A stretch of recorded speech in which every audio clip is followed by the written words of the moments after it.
En Génesis 32 vamos a leer desde el versículo 22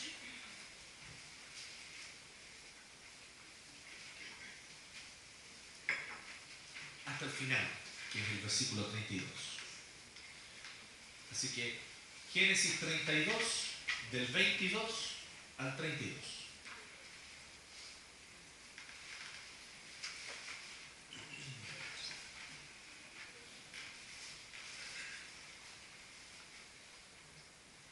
Dice la palabra del Señor.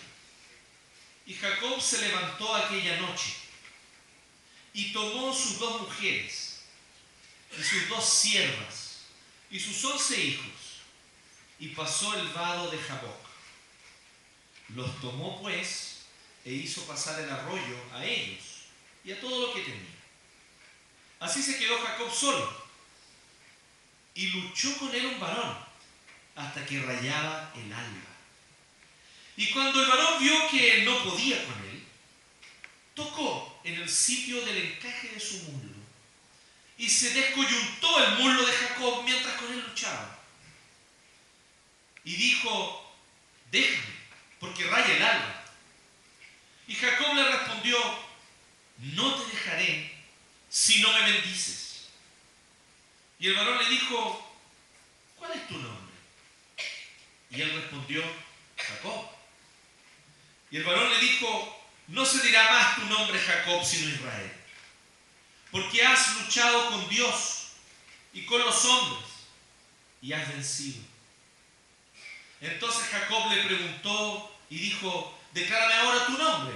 Y el varón respondió: ¿por qué me preguntas por mi nombre? Y lo bendijo allí. Y llamó Jacob el nombre de aquel lugar Peniel, porque dijo: vi a Dios cara a cara y fue librada mi alma. Y cuando había pasado Peniel, le salió el sol y cojeaba de su cadera. Por esto no comen los hijos de Israel hasta hoy día del tendón que se contrajo, el cual está en el encaje del muslo, porque tocó a Jacob este sitio de su muslo en el tendón que se contrajo. Esta es la palabra del Señor. Gracias te damos, Dios, por tu palabra. Gracias, Señor, porque es la palabra de nuestro Rey. Y nosotros somos súbditos. Y estamos aquí, oh Señor, para oír, atender a tu palabra, creer y obedecer. Señor, por lo tanto, danos en esta hora un espíritu de gozosa sumisión a tu palabra. Somos tus siervos, somos tus súbditos. Tú eres el Rey. Todos nosotros, oh Dios, necesitamos tu palabra, comenzando por mí, que en esta hora me corresponde predicarla y compartirla. Ruego en el nombre de Jesús que tu Espíritu Santo hable a través de mis labios, para que yo transmita con fidelidad tu mensaje a nuestro corazón. En el nombre de Cristo, Señor, te lo rogamos. Amén. Hermanos, esto es un episodio muy especial en la vida de Jacob. Y creo yo que nosotros necesitamos mirar a la vida de Jacob para poder comprender algunas cosas a veces que tienen que ver con nuestra propia vida. Esa es la invitación que yo quisiera hacerles hoy día, que podamos mirar la historia de Jacob. Y para mí este es un punto decisivo. Según cómo yo comprendo, veo y observo la vida de Jacob, nosotros podemos ver que la vida de Jacob fue una vida de muchas contradicciones. Y fue una vida de un hombre que, aunque había sido nacido y criado en una familia que temía al Señor, él no vivió sino hasta su adultez, hasta este momento, cuando él va a cruzar el arroyo de Jaboc. Él no vivió hasta ese momento una conversión de su corazón. Y a muchos puede ocurrirle de esta manera. Hay algunos que tienen y tenemos el privilegio solo por la gracia de Dios de haber oído su palabra en nuestra infancia y de manera relativamente rápida luego entregamos la vida a Cristo.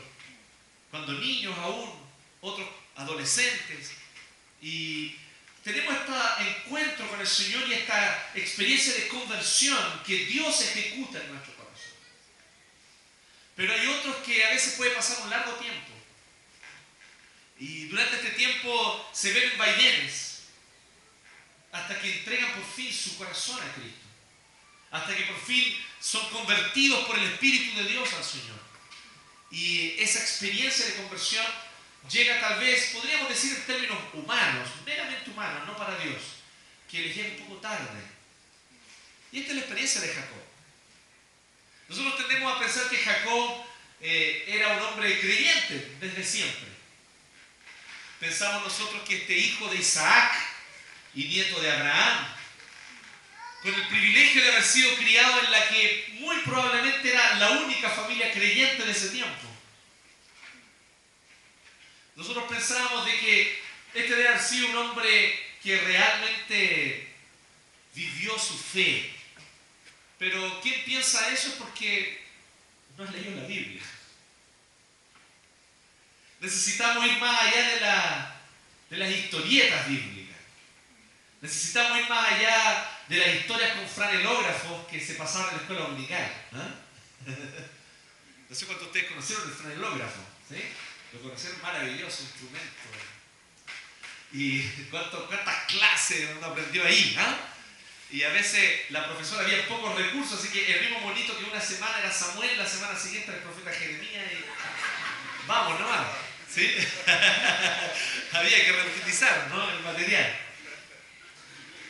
Pero si nosotros observamos con atención, necesitamos leer la Escritura, hermano, leer la Biblia.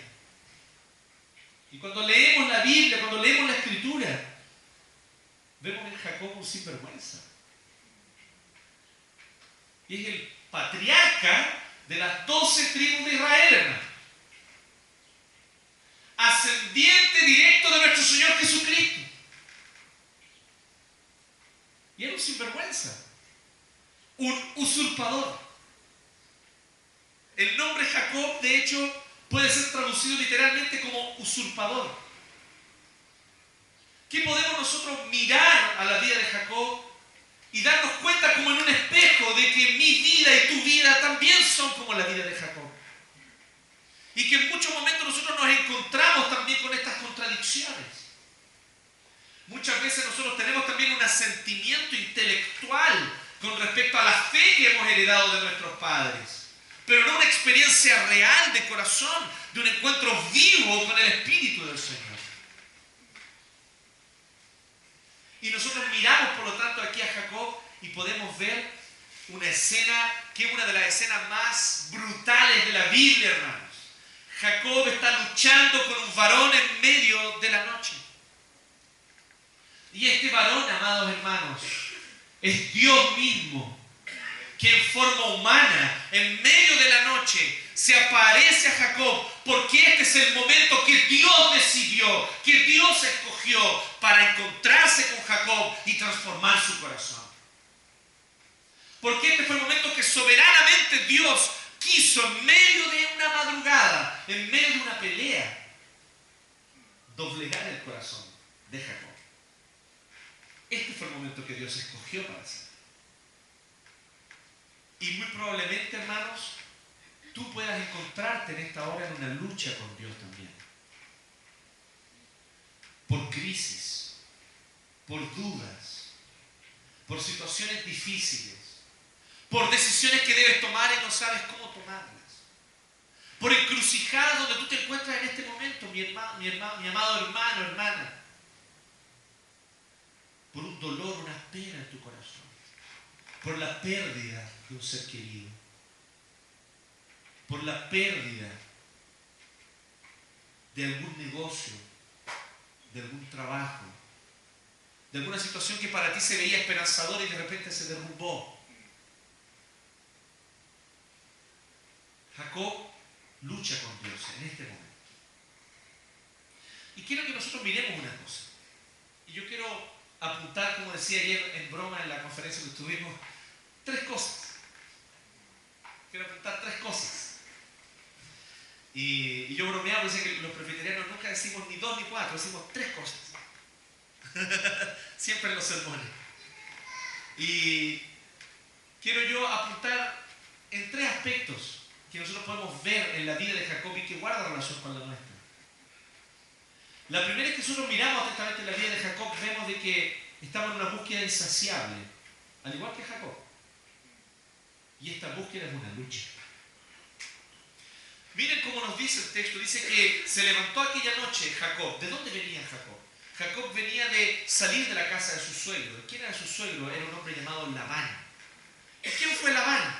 Labán fue el aguijón en la carne de Jacob que Dios le puso para, de alguna manera, hacerle sentir, no que Dios lo estuviera castigando con un castigo humano e infantil e arbitrario, no. Dios quería enseñarle una lección a Jacob. Y Jacob, que era el usurpador y el sinvergüenza por excelencia en su casa, cuando huye de su casa se encuentra con este hombre llamado Labán, que termina siendo su suegro. Y su suegro por partida doble. Y Labán resultó ser más sinvergüenza que Jacob. Y algunos dicen por ahí como pecas pagas, dicen, ¿no? No es eso lo que exactamente nos está enseñando la Escritura, pero sí en un cierto sentido de que muchas veces el Señor nos puede poner en situaciones donde nosotros tenemos que experimentar también un poco de aquello que a nosotros nos gusta para los demás, para que midamos un poco las cosas. Y Jacob se vio en esa situación. Labán era un hombre que vivía en Padán Aram, el lugar y la región de la cual provenía originalmente la familia de la mamá de Jacob, que era Rebeca. Así que Labán era este hombre que con engaños logró mantener a Jacob por largo tiempo y su trabajo, y prosperó con el trabajo de Jacob. ¿Quién prosperó? Fue Labán. Y Labán prosperaba con el trabajo de Jacob, ¿sí? Ahí los más con influencia izquierdista y marxista dirían, ahí está el proletariado siendo oprimido, pero no se vaya por ese lado porque usted no va a estar interpretando correctamente la Escritura si se va por esa ola. ¿Ah? Pero ciertamente que había un cierto nivel de opresión, sin duda alguna, de Labán. Labán se enriquecía gracias al trabajo de Jacob y a Jacob no le daba ni uno. Ya vamos a ver por qué. Pero ¿por qué esto sucedió? Porque a su vez Jacob, y mira lo que dice que se levantó aquella noche, venía de ese lugar, venía de vivir con Labán, venía de huir de Labán, porque había huido literalmente, aunque Labán lo encuentra en el camino, finalmente lo deja ir igual. Tomó sus 2 mujeres, sus 2 siervas, sus 11 hijos. Sus 2 mujeres, hermano. ¿Cómo llegó a tener 2 mujeres, Jacob? Eso tiene todo que ver con Labán. ¿Y hacia dónde está volviendo Jacob? Jacob está volviendo a la tierra de la cual él muchos años antes ya había huido.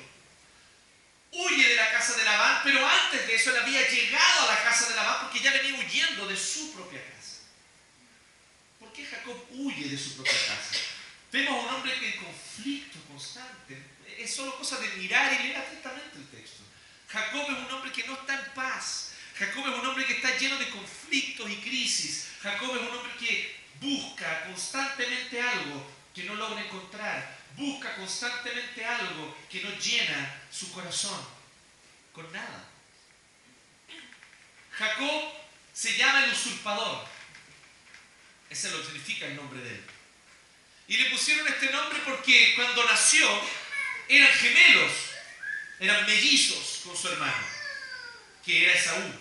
Y cuando nace Esaú, que es el primero que sale, entonces, aquí viene uno y viene el primero. Y ahí venía Esaú. Y cuando está saliendo Esaú le falta una patita y venía Jacob agarrándole la pata.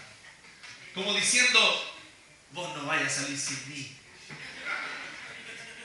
De chiquitito ya Jacob estaba anhelando algo, era un hombre que buscaba, ambicionaba, con ambiciones constantes. Y entonces se propuso una cosa. Él se propuso que él iba a obtener la primogenitura en lugar de su hermano Esaú. Pero no quiero que usted vea aquí meramente ambición humana. Si nosotros pudiéramos mirar un poquito más allá, nosotros podremos ver en Jacob a un joven que toda su vida, hermanos, no es simplemente que él dice, voy a obtener la primogenitura de mi hermano, le voy a quitar la primogenitura a mi hermano. Y él trata de hacer un montón de actos truculentos. Un día su hermano llega muerto de hambre de haber salido a cazar y no había logrado cazar nada. Y aprovechándose del hambre de su hermano Esaú, Jacob, que cocinaba muy bien, le ofrece un plato de lentejas, de algún guiso rojo, dicen. ¿Sí?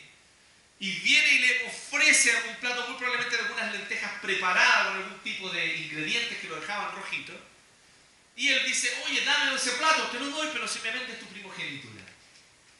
Y aquí también vemos, por otro lado, la actitud de Esaú de despreciar la primogenitura. Él dice, ¿y para qué quiero la primogenitura si me voy a morir? Dame luego ese plato, te doy la primogenitura. Esaú una actitud totalmente liviana, superficial.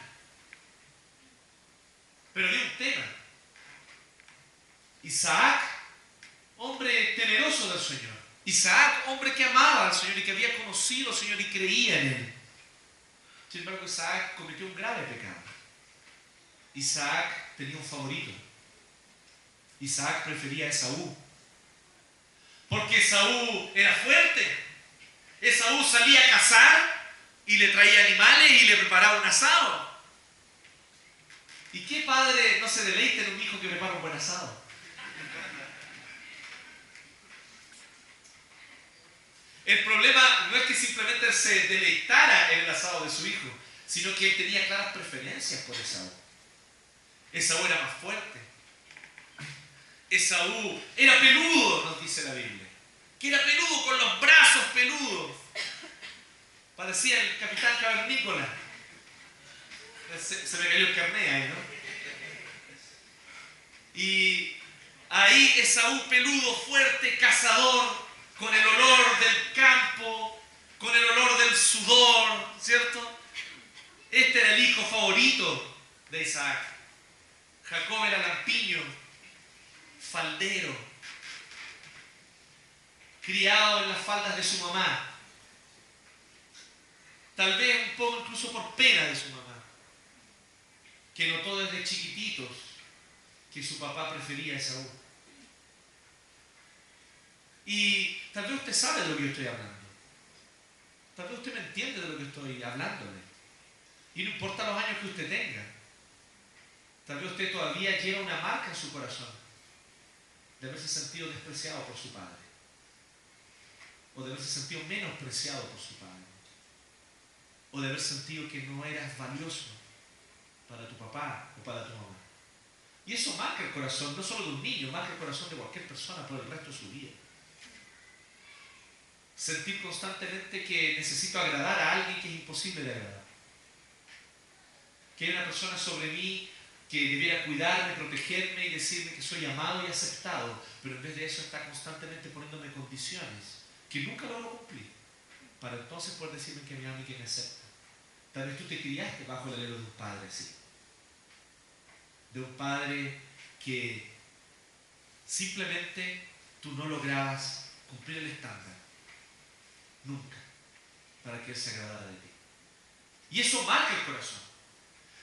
Si eso solito ya marca el corazón de alguien, imagínese cuando mucho más Jacob crece con eso, viendo que todas las actitudes de amor, cariño y aceptación que él hubiera querido para él, eran entregadas a su hermano mayor.